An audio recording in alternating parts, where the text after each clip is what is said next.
أعوذ بالله من الشيطان الرجيم.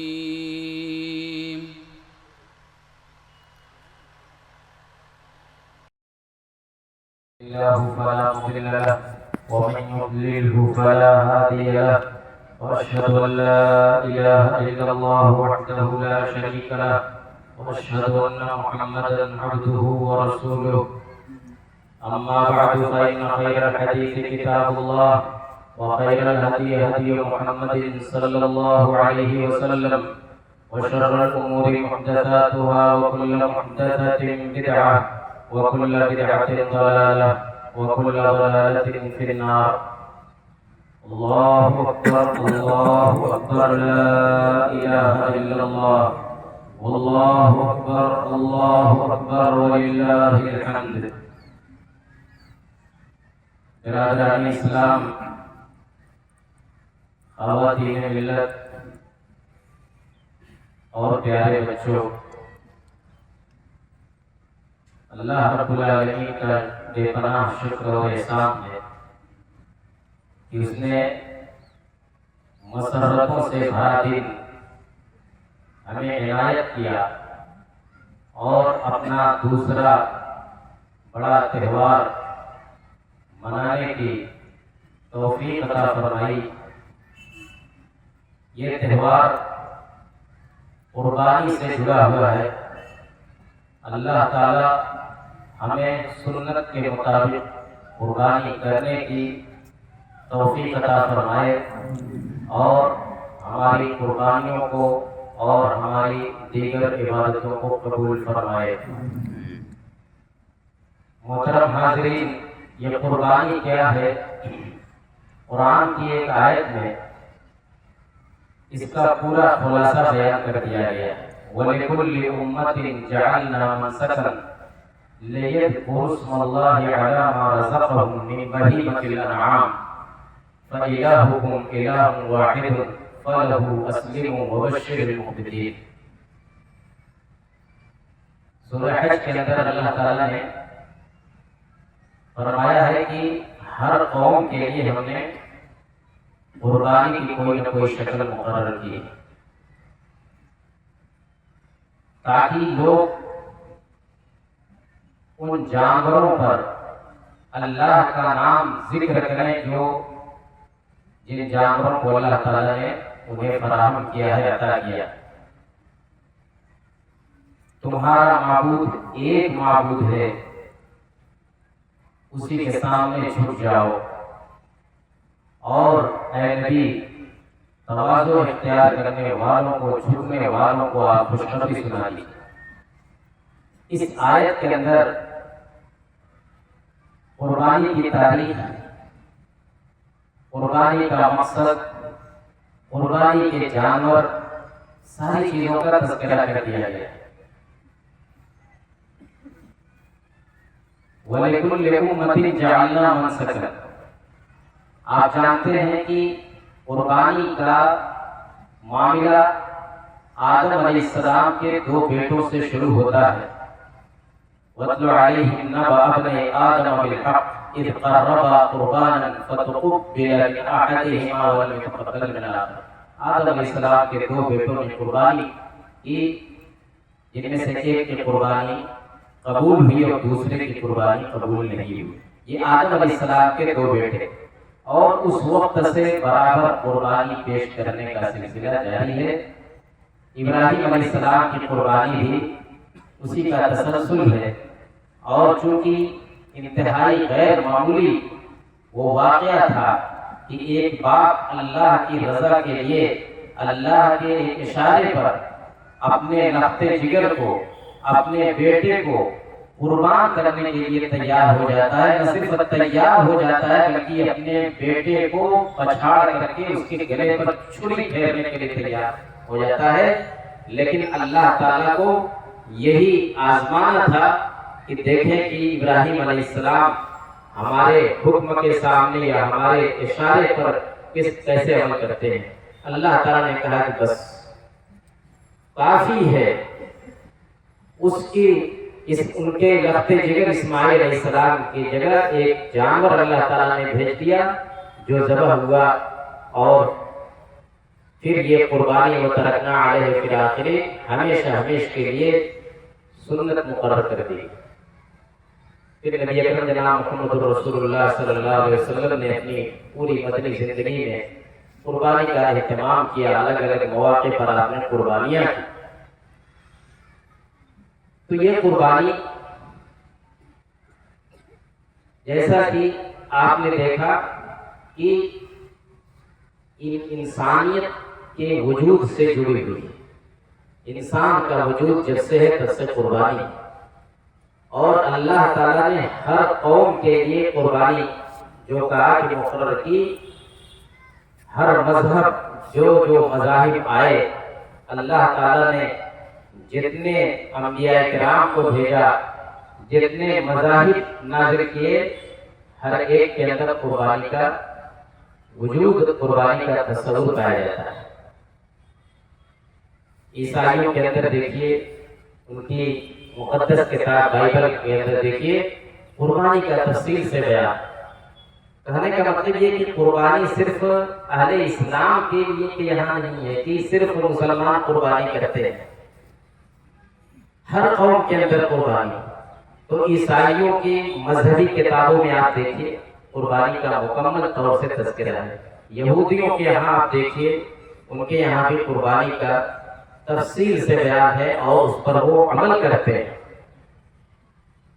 ہمارے ملک کے اندر ہمارے جو برادران وطن ہیں اور ان کا جو مذہب ہے، جو ہمیشہ ہمیں طعنہ دیتے ہیں اور ہم پر اعتراض کرتے ہیں ہمارے قربانی کرنے پر، ہمارے گوشت کھانے پر، یہ اپنے مذہب سے ناواقف ہیں۔ ان کے مذہب کے اندر بھی قربانی ہے، ان کے مذہب کے اندر بھی گوشت کھانے کا ثبوت ہے۔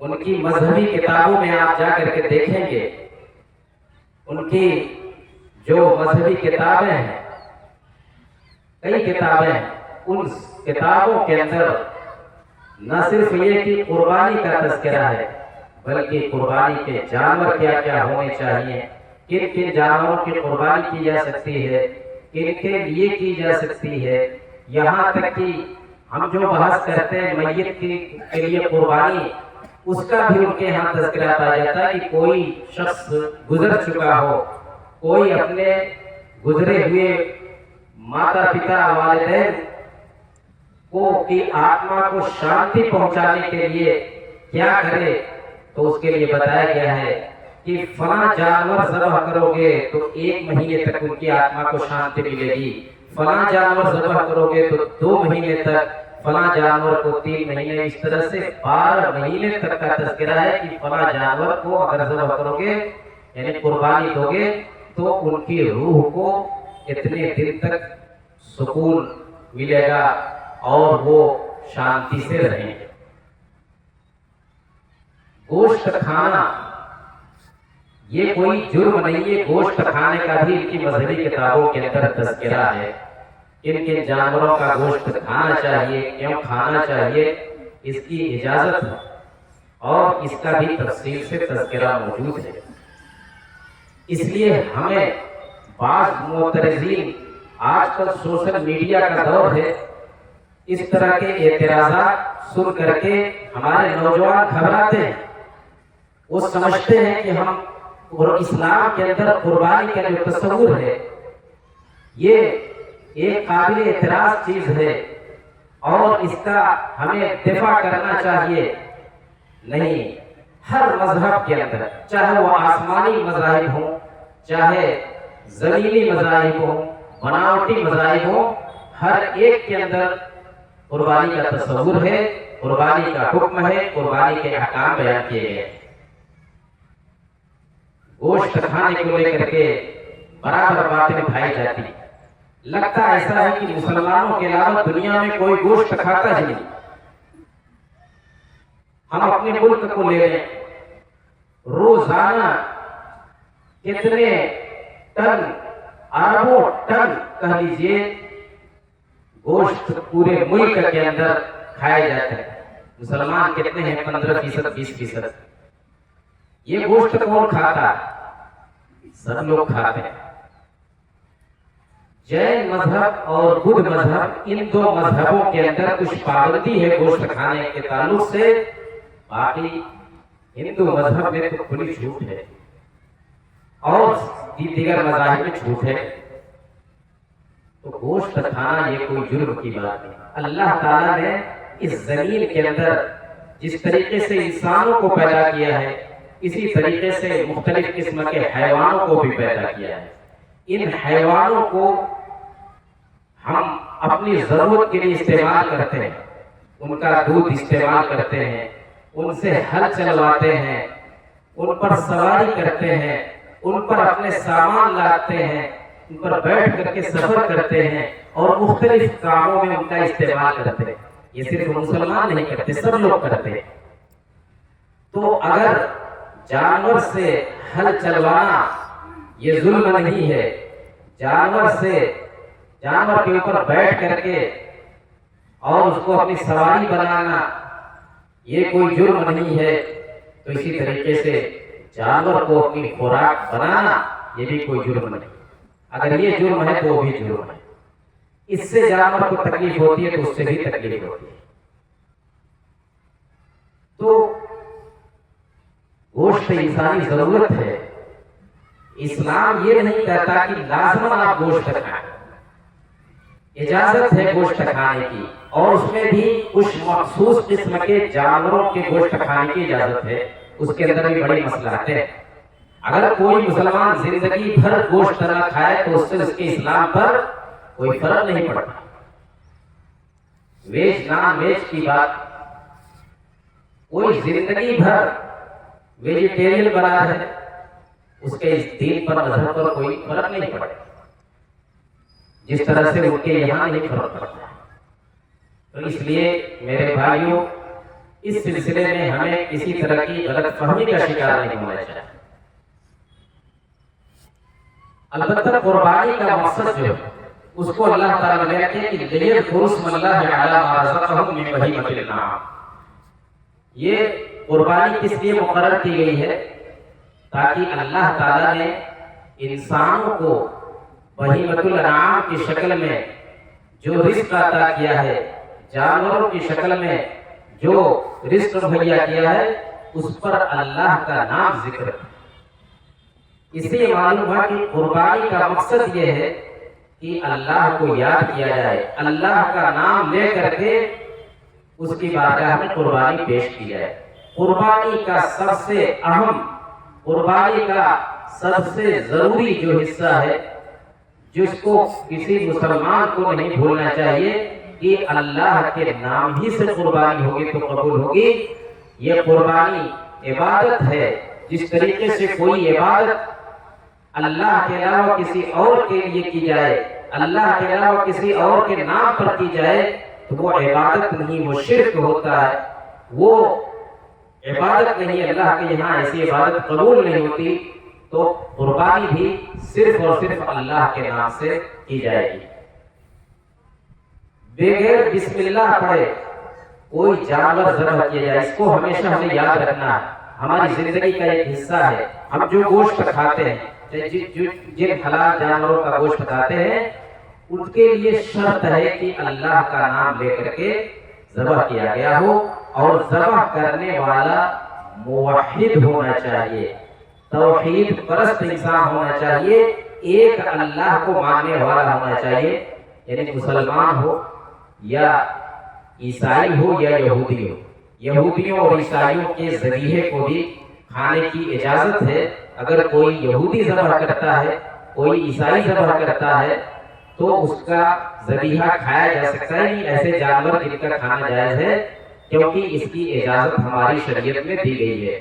یا یہ کہ کوئی مسلمان نے ذبح کیا ہے، اس کے علاوہ اگر کوئی بت پرست کوئی جانور ذبح کرتا ہے، یا کوئی اور مذہب کو ماننے والا جو اللہ پر ایمان نہیں رکھتا ہے، وہ کوئی بھی جانور ذبح کرتا ہے، چھوٹے سے چھوٹی چڑیا ذبح کرتے، تو وہ ہمارے لیے کھانا حرام ہے، ہمارے لیے کھانا حرام ہے۔ فَقُلُوا مِمَّا ذُكِرَ اسْمُ اللَّهِ عَلَيْهِ إِن كُنتُمْ بِآيَاتِهِ مُؤْمِنِينَ، صرف جن جانوروں پر اللہ کا نام ذکر کیا گیا ہو ان کو کھاؤ، وَلَا تَأْكُلُوا مِمَّا لَمْ يُذْكَرِ اسْمُ اللَّهِ عَلَيْهِ، جن جانوروں پر اللہ کا نام نہیں لیا گیا ہے ان جانوروں کو نہ کھاؤ۔ آپ سفر میں جاتے ہوں گے، بہت ساری جگہوں پر قیام کرنا ہوتا ہوگا، ہوٹلوں میں کسی اور جگہوں پر کھانے کا موقع ملتا ہوگا، وہاں آپ کو محتاط رہنا ہوگا۔ آپ اگر نان ویج کھا رہے ہیں تو آپ کو پتہ چلانا ہوگا کہ آخر یہ ذبیحے کا گوشت ہے یا کسی اور غیر ذبیحے کا ہے، یعنی کسی مسلمان نے اس کو ذبح کیا ہے یا کسی غیر مسلم نے ذبح کیا ہے۔ اگر مسلمان کے علاوہ کسی بت پرست نے ذبح کیا ہے تو اس گوشت کو ہاتھ لگانا ہمارے لیے جائز ہے۔ عام جانوروں کی بات ہے۔ اور قربانی میں تو آپ نے جتنی حدیثیں آپ نے سنی پڑھی، ہر جگہ یہ کہ اللہ کے رسول صلی اللہ علیہ وسلم بسم اللہ اللہ اکبر پڑھ کے جانور ذبح کرتے ہیں۔ بغیر بسم اللہ پڑھے جو جانور ذبح کیا جائے گا اس جانور کا کھانا جائز نہیں، چاہے قربانی کے لیے ذبح کیا گیا ہو چاہے غیر قربانی کے لیے ذبح کیا گیا ہو، الا یہ کہ کوئی بھول جائے، ایک مسلمان ہے لیکن وہ بھول گیا اسی وجہ سے، تو بھول چوک پر مواخذہ نہیں ہوتا، لیکن یاد رکھتے ہوئے بغیر اللہ کا نام لیے آپ نہ قربانی کر سکتے ہیں نہ کوئی اور جانور ذبح کر سکتے ہیں۔ لیذکروا اسم اللہ علی ما رزقہم، اللہ کا نام لے کر کے قربانی کرنی ہے۔ اب جو لوگ اللہ کے علاوہ کسی اور کا نام لے کر کے قربانی کرتے ہیں، جو قبروں پر چڑھاوا چڑھاتے ہیں، مزاروں پر لے آ کر کے جانوروں کو ذبح کرتے ہیں، چاہے وہ چھوٹا سا چھوٹا جانور کیوں نہ ہو، ایک مرغی یا مرغا کیوں نہ ہو، ایک چڑیا کیوں نہ ہو، کسی مزار کے اوپر کسی قبر والے کے لیے اللہ کے علاوہ کسی کے لیے بھی وہ ذبح کیا جائے، یہ شرک ہے، شرک اکبر ہے، اور اس شرک کا ارتکاب کرنے والا اگر کلمہ گو ہے تو اسلام سے خارج ہو جاتا ہے۔ یہ سب سے بڑا شرک ہے کیونکہ قربانی عبادت ہے اور عبادت اللہ کے علاوہ کسی اور کے لیے نہیں کی جا سکتی، اس لیے اس سلسلے میں ہمیں بھی محتاط رہنا ہوگا۔ ہم دیکھتے ہیں آپ اپنے ملک کے اندر جگہ جگہ یہ شرک کے اڈے، یہ مزارات، یہ آستانے، اور یہ فلاں بزرگ کا مقبرہ، یہ فلاں بزرگ کی مزار، یہاں بڑی تعداد میں جانور لوگ لے کر کے جاتے ہیں، وہاں نظریں بھیٹ کرتے ہیں، قربان کرتے ہیں جانوروں کو۔ میرے بھائیوں اگر یہ شرک نہیں تو پھر شرک کس چیز کا نام؟ تو لیذکروا اسم اللہ علی ما رزقہم من بہیمۃ الانعام، علی ما رزقہم من بہیمۃ الانعام میں جن جانوروں کی قربانی کرنی ہو اس کا تذکرہ ہے۔ پھر کہا کہ فإلہکم الہ واحد، تمہارا معبود ایک معبود ہے، فلہ اسلموا، اسی کے سامنے تم جھک جاؤ۔ ایک معبود، توحید میرے بھائیوں، توحید ہمارا سب سے بڑا سرمایہ ہے۔ یہ ہمارا عقیدہ، ایک اللہ پر ایمان رکھنا، ایک اللہ کی عبادت کرنا، ایک اللہ کو خالق رازق مالک ماننا، یہ توحید ہے، اور یہی ہمارا سب سے قیمتی سرمایہ ہے۔ جس دن یہ سرمایہ ہمارے ہاتھوں سے نکل گیا اس دن ہم نہ دنیا کے رہیں گے نہ دین کے رہیں گے۔ توحید فإلہکم الہ واحد، اللہ تعالیٰ نے تاکید کے ساتھ کہا کہ تمہارا معبود ایک معبود ہے، اسی ایک معبود کی فلہ اسلموا، اسی کے سامنے تم جھک جاؤ، اسی کے مطیع و فرمانبردار ہو جاؤ۔ اس کے علاوہ کسی اور کے سامنے تمہیں جھکنے کی، کسی اور کا مطیع و فرمانبردار ہونے کی ضرورت نہیں ہے۔ خالق وہ ہے، مالک وہ ہے، عبادت کے لائق وہ ہے۔ یہ قربانی کا پورا نچوڑ اس آیت کے اندر اللہ تعالیٰ نے بیان کر دیا ہے۔ قربانی کی جو شکل یا جانور کو ذبح کرنے کی اسلام نے جو شکل بتائی ہے کہ جانور کو لٹا کر کے اس طرح ذبح کیا جائے کہ اس کے گلے میں جو رگیں ہیں، خون کی رگیں ہیں اور سانس لینے کی جو نالیاں ہیں وہ کٹ جائیں، اور اس طریقے سے جانور کا پورا خون بہ جائے، یہ قربانی کرنے کا یا جانور ذبح کرنے کا ایک سائنٹیفک طریقہ ہے، سب سے محفوظ طریقہ ہے، کیونکہ جانور کے جسم کے اندر خون ہوتا ہے، اور یہ خون آپ جانتے ہیں کہ بہت سارے جراثیم اپنے اندر لیے رہتا ہے۔ اس خون کے اندر بہت سارے بیکٹیریاز ہوتے ہیں جو ہماری صحت کے لیے مضر ہوتے ہیں۔ اگر اس خون کو ہم استعمال کریں تو بہت ساری بیماریاں ہم کو اپنی گرفت میں لے سکتی ہیں۔ تو اللہ تعالیٰ نے ذبح کرنے کا کسی بھی جائز اور معقول اللحم جانور کو ذبح کرنے کا جو طریقہ مقرر کیا ہے وہ طریقہ انتہائی محفوظ طریقہ ہے۔ اس کے علاوہ جتنے طریقوں سے جانور ذبح کیے جاتے ہیں، چاہے مشرق میں ذبح کیے جاتے ہوں، چاہے مغرب میں ذبح کیے جاتے ہوں، کسی بھی مذہب کے یہاں ذبح کیے جاتے ہوں، ان طریقوں کے اندر اتنی سیفٹی اور اتنی حفاظت نہیں ہے جتنی کی حفاظت ہمارے اسلام کے طریقے کے اندر ہے۔ اللہ تعالیٰ کا یہ احسان ہے۔ لوگ اعتراض کرتے ہیں کہ آپ لوگ قربانی کے جانور کو دھیرے دھیرے ذبح کرتے ہیں، تکلیف پہنچاتے ہیں۔ ارے بھائی، ہمارے یہاں تو تاکید ہے کہ ان اللہ کتب الاحسان علی کل شیء فاذا ذبحتم فاحسنوا الذبح واذا قتلتم فاحسنوا القتل، کہ اللہ تعالیٰ نے ہر چیز کے ساتھ احسان اور اچھائی کو فرض قرار دیا ہے۔ جب تم جانور ذبح کرو تو اچھے طریقے سے ذبح کرو، کسی کو قتل بھی کرنا ہو کسی وجہ سے تو اچھے طریقے سے قتل کرو۔ جانور کو اچھے طریقے سے ذبح کرو، کیسے کہ وَلْيُحِدَّ أَحَدُكُمْ شَفْرَتَهُ وَلْيُرِحْ ذَبِيحَتَهُ، چھری تیز کر لو اور اپنے ذبیحے کو آرام پہنچاؤ، چھری تیز کر لو تاکہ جلد سے جلد اس جانور کا کام تمام ہو جائے۔ مقصد تکلیف پہنچانا نہیں ہے، یہاں تو حکم ہے کہ کم سے کم تکلیف میں جانور کو ذبح کر لو۔ ذبح ہونا ہے تو تکلیف تو ہوگی ہی، اب یہ ہے کہ کم سے کم ہم جانور کو تکلیف پہنچائیں۔ ہمارے اسلام کے اندر تو جانوروں پر رحم کرنے کے لیے پورا سسٹم موجود ہے۔ ہمارے اسلام کے اندر ہمارے نبی جناب محمد رسول اللہ صلی اللہ علیہ وسلم کے یہاں جانوروں پر رحم کرنے کی ایسی مثالیں ہیں کہ دنیا ایسی مثال پیش کرنے کس سے قاصر ہے۔ تو اس کے کوئی ہمیں دہائی نہ دے، اس کا کوئی سبب نہ پڑا ہے ہم کو۔ ہم ہمارے دین کے اندر انسانوں کے اوپر بھی رحم کرنے کا اور اس کے ساتھ ساتھ جانوروں کے اوپر بھی رحم کرنے کا یہ پوری تعلیمات موجود ہے، اور الحمدللہ مسلمان اس پر عمل کرتے ہیں۔ میرے بھائیوں، ہماری یہ قربانی، اس قربانی کا جو طریقہ ہے اس طریقے کو اسی طریقے پر قربانی کریں جس طریقے پر پیارے نبی جناب محمد رسول اللہ صلی اللہ علیہ وسلم نے قربانی کی تھی۔ اور قربانی کرنے کے بعد آپ جانتے ہیں ہمیشہ اس کی تاکید کی جاتی ہے کہ صفائی ستھرائی کا ہم اہتمام کریں۔ خواتین سے بھی خاص طور سے بار بار درخواست کی جاتی ہے کہ قربانی کے جانوروں کے جو فضلات ہوتے ہیں، ان کی جو غلاظتیں ہوتی ہیں، ان کو عام راستوں پر، عام گزرگاہوں پر نہ پھینکا کریں۔ اللہ کا شکر ہے ہمارے شہر کے اندر اس کا مکمل طور سے انتظام ہوتا ہے، جگہ جگہ اس کے لیے جگہیں بنائی گئی ہوتی ہیں، دن بھر نگر پالیکا کی گاڑیاں دوڑتی رہتی ہیں۔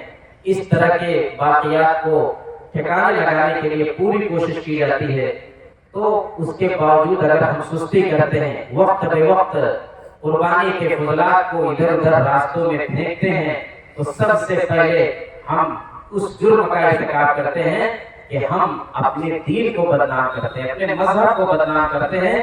سامنے والا یہ سمجھتا ہے کہ اسلام کے اندر نظافت اور صفائی کا کوئی اہتمام نہیں، اس کی کوئی تعلیم نہیں ہے، جبکہ اسلام سے بڑھ کر کے نظافت اور صفائی کی تعلیم کہاں مل سکتی ہے۔ تو اس چیز پر ہمیں خصوصی توجہ دینی ہوگی کہ ہم قربانی کے فضلات کو عام جگہوں پر، عام راستوں پر اور ادھر ادھر گلی کوچوں میں پھینکنے کے بجائے اس کے لیے جو جگہیں متعین کی گئی ہیں ان جگہوں پر ہی اور ان اوقات میں ہی ان کو لے جا کر کے پھینکانے لگے۔ اللہ رب العالمین سے دعا ہے کہ اللہ العالمین ہمیں سنت کے مطابق قربانی کرنے کی توفیق عطا فرما۔ اے اللہ العالمین، تو نے ہمیں جو نعمتیں عطا کی ہیں اور تیرے دیے ہوئے رزق سے ہم قربانی کا جو اہتمام کرنے جا رہے ہیں، اے اللہ تعالیٰ تو ان قربانیوں کو اور ہماری دیگر عبادتوں کو قبول فرما۔ اے اللہ تعالیٰ ہمیں توفیق دے، جس طریقے سے قربانی کی تو نے ہمیں توفیق دی ہے، اسی طریقے سے ہمیں نماز فجرانہ کا پابند بنا دے۔ اے اللہ تعالیٰ تیرا حکم ہے کہ فصل لربک وانحر، اپنے رب کے لیے نماز پڑھو اور اپنے رب کے لیے قربانی کرو۔ تو ہمیں نماز بھی پڑھنی ہے، نماز کا بھی اہتمام کرنا ہے، قربانی کا اہتمام کرنا ہے۔ قربانی کا اہتمام کریں، نماز کا اہتمام نہ کریں، یہ ایک مسلمان کی شان کے خلاف ہے۔ جہاں جہاں قربانی کا تذکرہ ہے، اکثر جگہوں پر اس کے ساتھ ساتھ نماز کا بھی تذکرہ ہے۔ قل ان صلاتی ونسکی ومحیای ومماتی للہ رب العالمین، اے نبی آپ کہہ دیجئے کہ میری نماز اور میری قربانی، میرا جینا میرا مرنا سب اللہ رب العالمین کے لیے۔ تو دیکھیں اس آیت کے اندر بھی نماز کو قربانی کے ساتھ جوڑا گیا ہے۔ تو ہمیں قربانی کے اہتمام کے ساتھ ساتھ نماز کی بھی پابندی کرنی ہے۔ اللہ تعالی ہمیں اس کی توفیق عطا فرما۔ الہ العالمین، موسم سخت ہے، زمین آگ اگل رہی ہے، آسمان سے گویا کی آگ برس رہی ہے، تیرے بندے اور تیری مخلوق پیاسی ہے، یہ زمین پیاسی ہے، تیری ساری مخلوق پیاسی ہے، کیا انسان کیا چرند پرند۔ اے اللہ تعالیٰ تو ہمارے حال پر اور ان تمام مخلوقات کے حال پر رحم فرما۔ مولا کریم تو ہمیں باران رحمت سے نواز۔ اے اللہ تعالیٰ تو جلد سے جلد بارش برسا دے، تو ہی اس پر قدرت رکھتا ہے، دنیا کی کوئی طاقت اس پر قدرت نہیں رکھتی۔ اور استسقاء کے تعلق سے ہمیں یاد رکھنا ہوگا، دعا کرنا، بارش کے لیے دعا کرنا، صرف امام کہہ دے دعا کر دے اور آمین آمین کہنے پر اکتفا کر دیں، یہ کافی نہیں ہے۔ ہم میں سے ہر فرد کو، ہر چھوٹے کو، بڑے کو، مرد کو، عورت کو، سب کو اس کے لیے دعا کرنا ہے، بارش کے لیے دعا کرنا ہے، انفرادی طور پر دعا کرنا ہے، اجتماعی طور پر دعا کرنا ہے، جمعے کے خطبوں کے اندر دعا کرنا ہے، اور پھر اکٹھا ہو کر کے، پھر بھی بارش نہ ہو تو اکٹھا ہو کر کے میدان میں استسقاء کی نماز پڑھ کر کے اللہ کے سامنے رونا گڑگڑانا ہے۔ اللہ تعالیٰ اپنے بندوں کی دعاؤں کو قبول کرتا ہے، اور مایوسی کے بعد اللہ تعالیٰ بارش نازل کرتا ہے، وَهُوَ الَّذِي يُنَزِّلُ الْغَيْثَ مِن بَعْدِ مَا قَنَطُوا۔ تو ہمیں اس چیز کو بھی اپنے ساتھ لے کر کے جانا ہے کہ ہم برابر بارش کے لیے دعا کریں گے۔ اللہ تعالیٰ ہمیں ہمارے اوپر رحمت کی بارش برسائے اور اس زمین کو سیراب کرے، اپنی مخلوق کو سیراب کرے۔ اللہم اسقنا، اللہم اسقنا، اللہم اغثنا، اللہم اغثنا، اللہم اسقنا غیثا مغیثا مریعا مریعا نافعا غیر ضار عاجلا غیر آجل۔ اللہم اسق عبادک وبہائمک وانشر رحمتک وأحيي بلدك الميت۔ اللهم إنا خلق من خلقك فلا تمنع عنا بذنوبنا فضلك۔ اللهم اسقنا، اللهم اغثنا، اللهم اسقنا، اللهم اغثنا، اللهم أنت الله لا إله إلا أنت، أنت الغني ونحن الفقراء، أنزل علينا الغيث ولا تجعلنا من القانطين۔ اللهم أعز الإسلام والمسلمين واخذل الكفرة والملاحدة والمبتدعة والمشركين۔ اللهم فرج هم المهمومين ونفس كرب المكروبين واقض الدين عن المدينين واشف مرضانا ومرضى المسلمين وفك أسر الماسورين برحمتك يا أرحم الراحمين۔ ربنا تقبل منا إنك أنت السميع العليم وتب علينا إنك أنت التواب الرحيم۔ وصلى الله وسلم على خير خلقه محمد وعلى آله وأصحابه أجمعين، وآخر دعوانا أن الحمد لله رب العالمين۔